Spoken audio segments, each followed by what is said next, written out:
You want to get your friend to the commander, right? But the decks that they've been making lately have been very, very complicated. The ones by Wizards of the Coast anyway. And when you tried making your friend a commander deck, they got a bit overwhelmed. Well, if that happened to you, then this series is for you. This is the 4th in my starter deck series. I already made zombies, dragons, and also elves for new players. This time, let's go ahead and go with another classic for one of the colors, since we do need to complete the color pie. This is Emperor Mihal II. Now, I understand that there's going to be a lot of complaints because it's a Merfolk commander, and let's be honest, the biggest Magic the Gathering YouTuber on this entire platform is a bigger Merfolk enthusiast than I could ever be. But since I am far too small of a creator to ever even hope to get that kind of a collaboration anytime soon, we're going to have to go ahead and rush forward at full speed to talk about Emperor Mihal II and why you should build him for starting your friends off in Commander. Let's go ahead and get right into it. Emperor Mihal is a very straightforward commander, and hopefully he will be a decent one for starting your friends off in this game. Or if you are a new commander player and you want to start off well, then maybe he's the commander for you. He lets you look at the top card of your library at any time, which is a fantastic skill to learn how to manipulate, and you can cast Merfolk spells from the top of your library, of which this deck is running 32. If you cast a Merfolk spell, you may pay 1 to create a blue Merfolk creature token.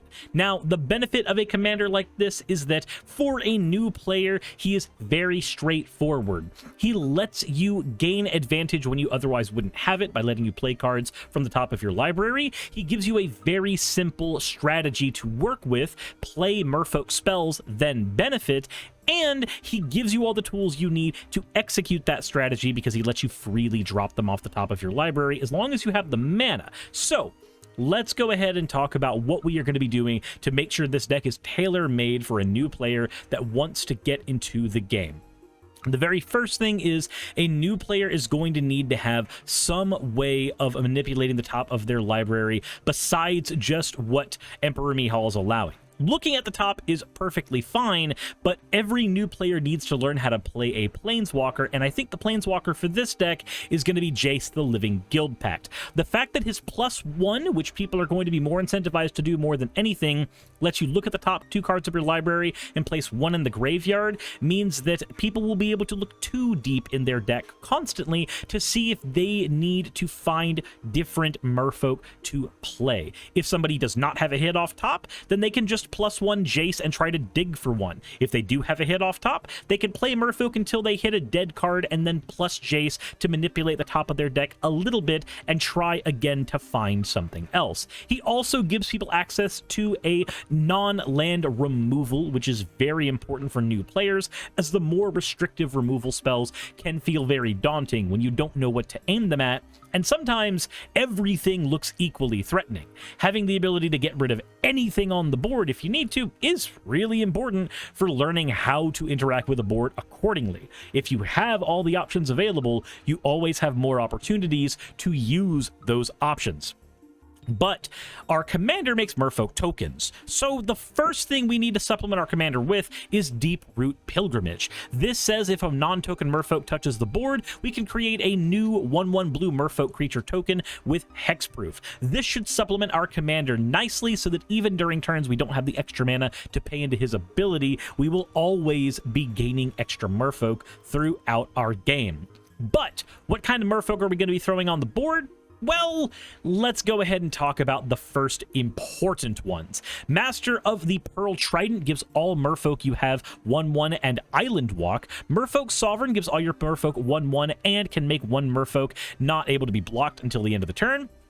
And Marrow Regery gives all your Merfolk 1/1. And whenever you cast a Merfolk spell, you can tap or untap a target permanent.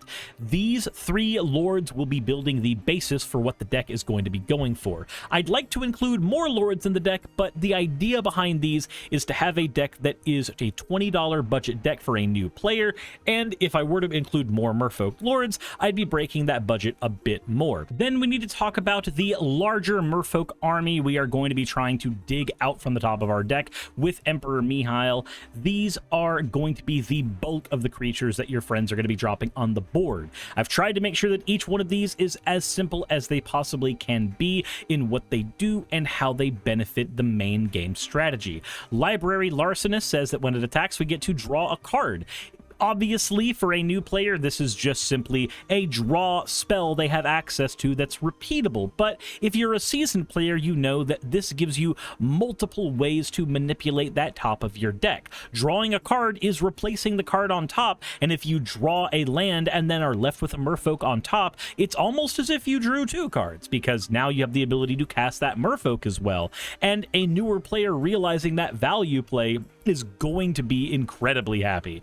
Raving Visionary lets us draw 1 and discard 1, or just draw a card outright if we have multiple card types in the grave. Shaper Apprentice has flying if we have another Merfolk. Scroll Thief deals combat damage to a player to draw a card. Wind Rider Patrol's a bit overcosted, but when he deals combat damage, we can scry 2, furthering the top deck manipulation strategy.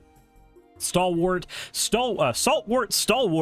deals combat damage to a player to draw a card. Coralheim Guide can make any creature unblockable if we need it to be. Caller of Gales can give a creature flying if we need it. Grey Harbor Merfolk can't be blocked at all, and it gains 2/0 if our commander is on the board. River Sneak can't be blocked, and Triton Shorestalker can't be blocked. Marrow Levitar gives a creature flying if we need it, and whenever we play a blue spell, we have the ability to go ahead and untap it. I'm sorry, I said Levitar, it's Levitator, but we're going to call it Levitar from now on. Silvergill Dowser can give a creature -X/-O, which gives new players a combat trick that they'll soon realize is very helpful against certain strategies. Then we have Saprazon Legat.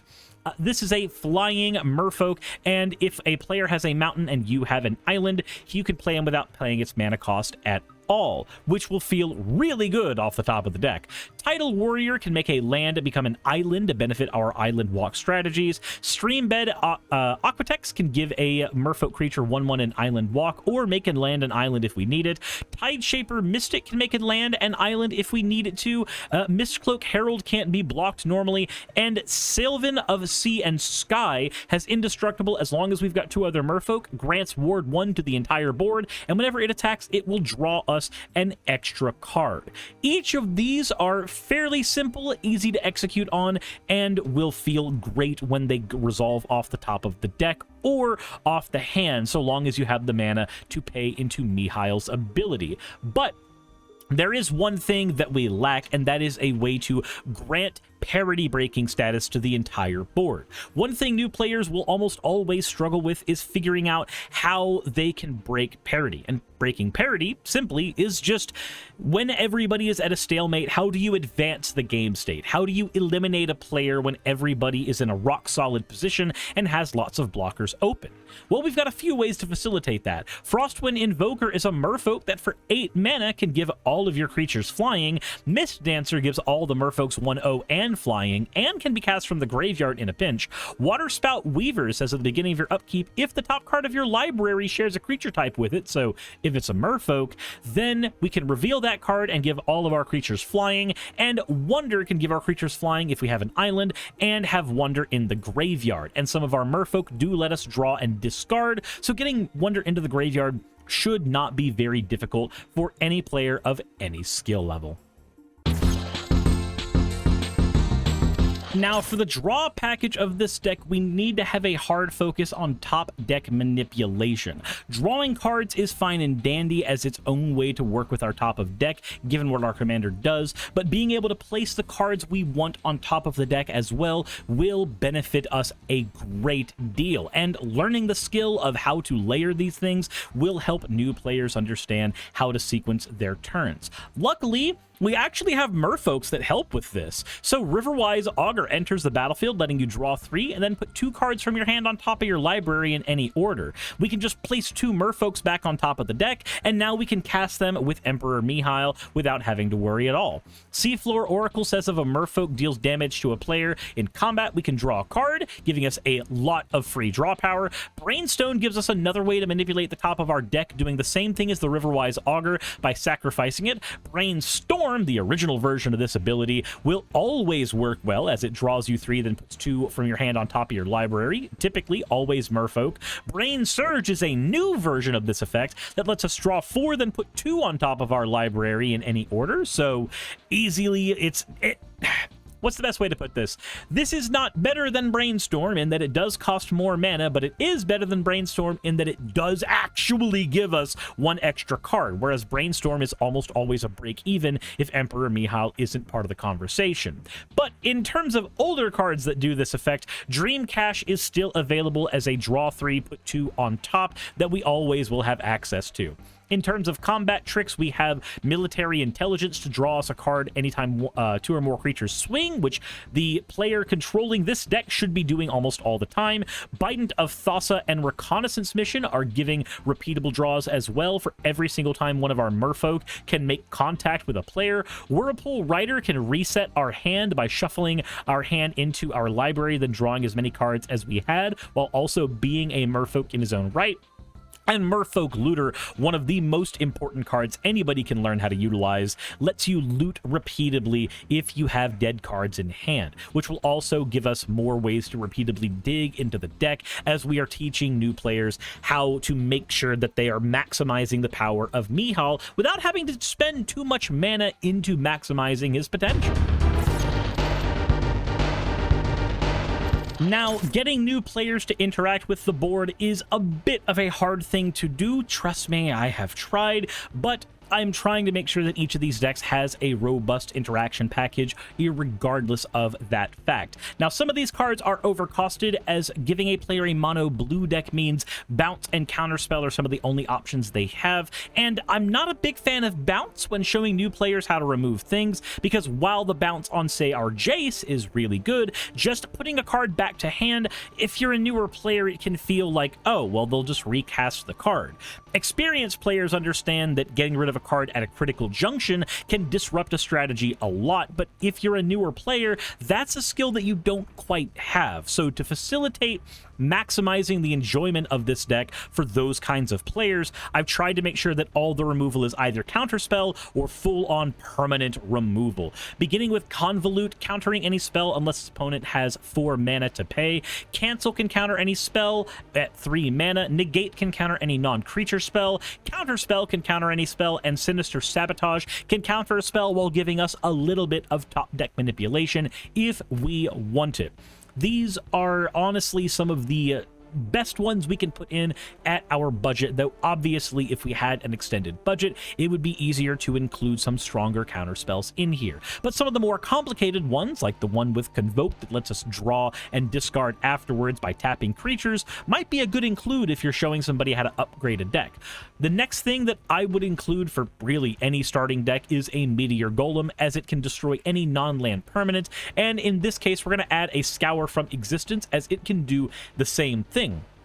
But importantly, this gives our deck a way to remove a land. While it is very overcosted for what it is doing, most of our deck is undercosted, and Scour from Existence can get rid of a Maze's End if a new player is being introduced to that mechanic for the first time and feels like they might not be able to kill a land, because that's going to be a foreign concept to any newer player.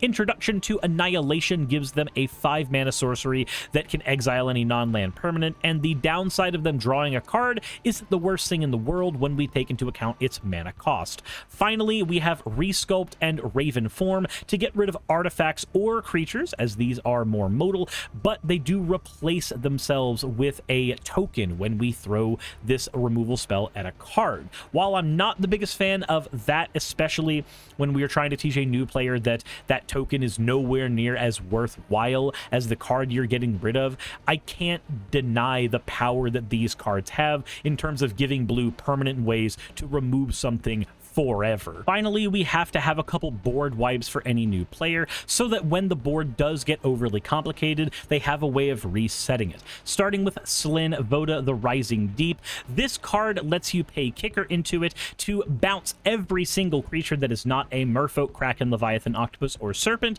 to their owner's hand.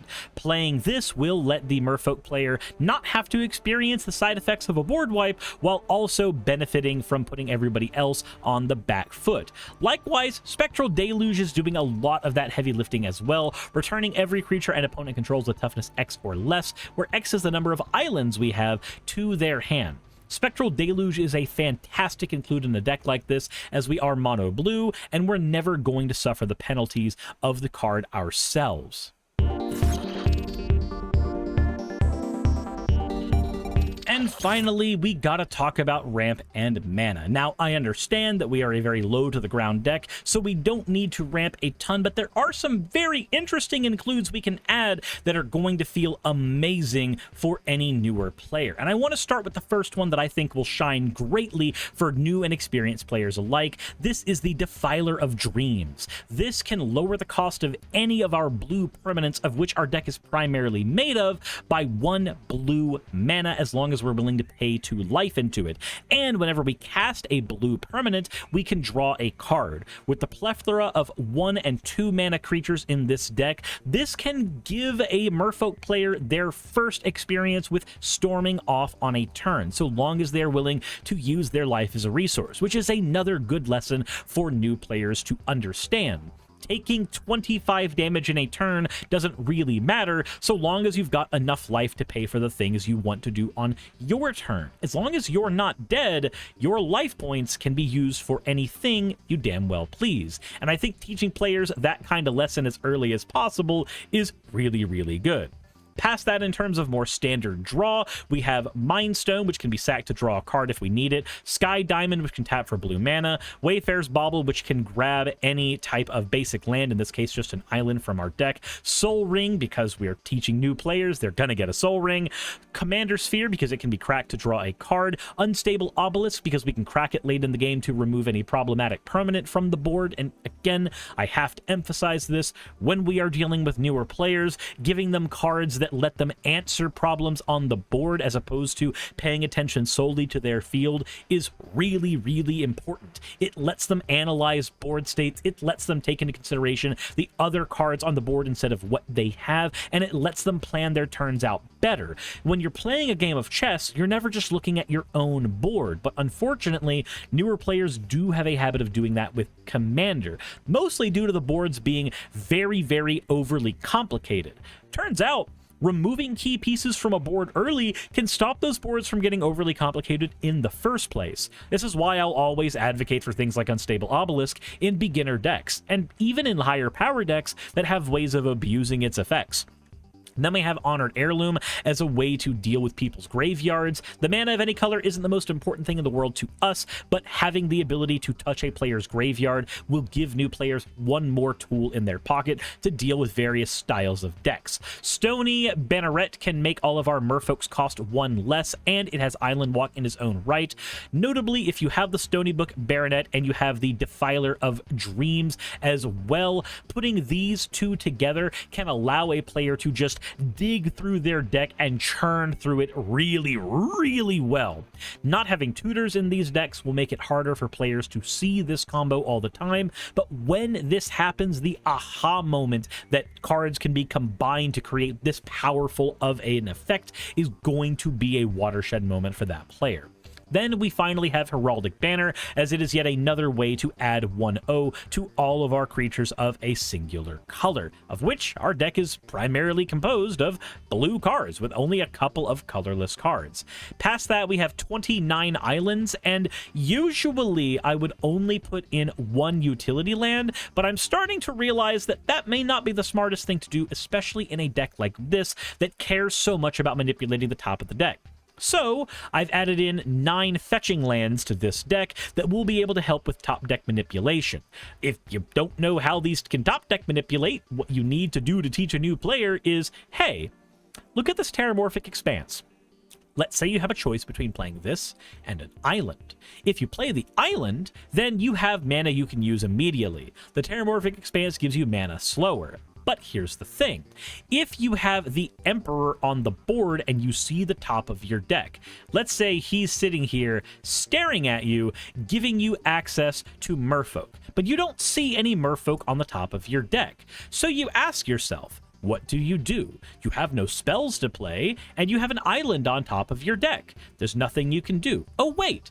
you have this Terramorphic Expanse, or Escape Tunnel, or, any of the panoramas.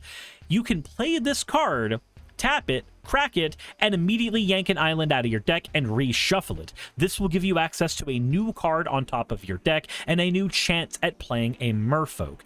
To facilitate this, I've made sure that there's not only Terramorphic Expanse, but Escape Tunnel and Evolving Wilds as the free ways of doing this. Myriad Landscape, as my usual, include in any new player's deck. And then Promising Vein, Bant Panorama, Esper Panorama, Grixis Panorama, and Shire Terrace, as they all are effectively the same card for this deck. And explaining that to a new player is going to be very important, because while these cards have a lot of text, and they're going to be looking through their library to find the other lands listed on the panoramas, let them know, hey, there's only an island in the deck. All you have to do is find an island for each and every one of these, and primarily, you want to use these when you feel like you desperately need a deck reshuffle. The benefit of cards like Shire Terrace in this deck as well are that, unlike Terramorphic Expanse, you don't have to hold them in your hand to get the benefit of shuffling when you need. Most of the time, you're gonna have enough islands to not need to use these cards at all for their land grabbing abilities, saving the land grab for when you are dead on the top of your deck so that you can immediately get another chance at Merfolk later in the game, so long as you've dropped a few of these lands on the board. I think that's going to end up being enough to teach that player that these lands are very powerful. And if they end up having money down the road, this will give them a good introduction to how to use fetch lands to manipulate the top of their deck for decks that use those kinds of powerful strategies.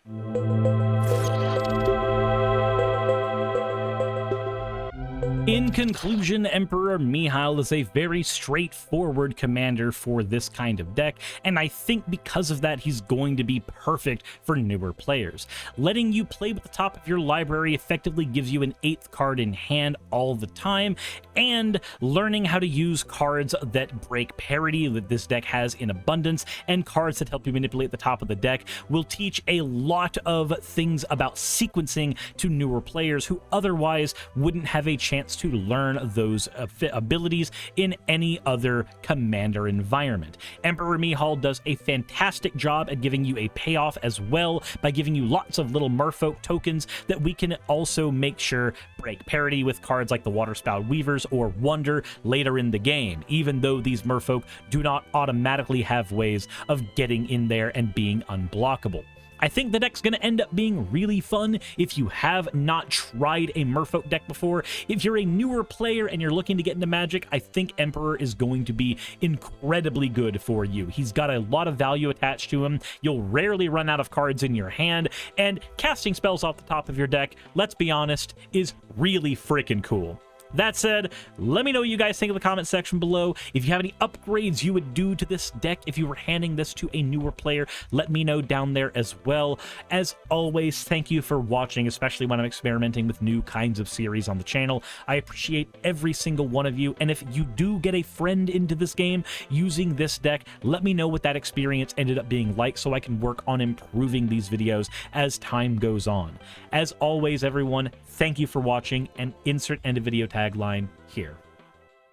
Hey, I just quickly want to give a thank you to all of my wonderful patrons who keep this show running. YouTube and Twitch are a pretty bumpy ride at the best of times, and the stability that Patreon provides me is worth more than I can say here. I'd also like to thank each and every one of my $20 and up patrons here, and they would be Red Joker, Blitzkrieg, Cameron, Dren, Jemshin, Smiling DM, Poundini, Mabbity Babbity, Naomi, Isaac, Agamotto, Jordan, Ravi, Giuni, Kiratorian, Prisma, all of you, Sagitt, I'm not saying that part, and Starlight. And finally, thank you to everyone else that helps keep this channel alive. While you're here, why not check out another video? And thank you for watching.